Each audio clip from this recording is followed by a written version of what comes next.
নমস্কাৰ, মই ভাস্কৰ পগাক, লখিমপুৰ, অসম। আজি মই ষ্টেম চেল কিউৰ চেলৰ বিষয়ে অকণমান আপোনালোকক লাইভ প্ৰ'ভ এটা দেখাবলৈ ওলাই আহিছোঁ। আমাৰ এইটো কিউৰ চেল হয়। 3 মাহমানৰ আগতে মোৰ খুৰা এজনে কিউৰ চেল ব্যৱহাৰ কৰিছিলে। তাৰে বডিৰ বহুত প্ৰব্লেম আছিলে। আজি এইখিনি লাইভ প্ৰ'ভ মোক দিছে, আপোনালোকক মই দেখুৱাম।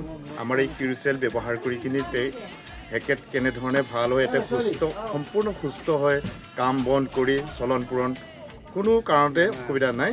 এইটো লাইভ প্ৰ'ভ মই আপোনালোকক দেখাব গৈ আছোঁ। লাইভ প্ৰ'ভ দেখাবলৈ মই চেষ্টা কৰিছোঁ। আপোনালোকক নিশ্চয় মই 1 মিনিটৰ ভিতৰত মই লাইভ প্ৰ'ভ দেখাই আছোঁ। Thank U.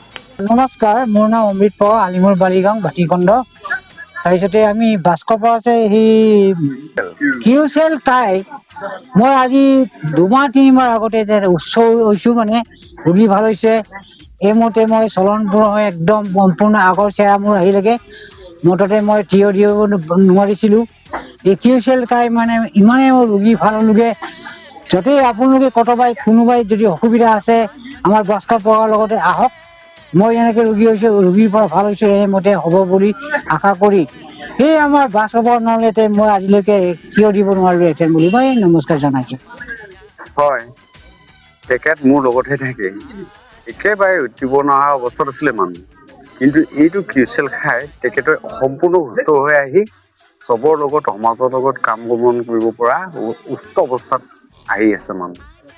এতিয়া সকলোৱে মানে অশেষ কষ্ট কৰি কাম কৰিব পৰা অৱস্থাত আছে মানুহ।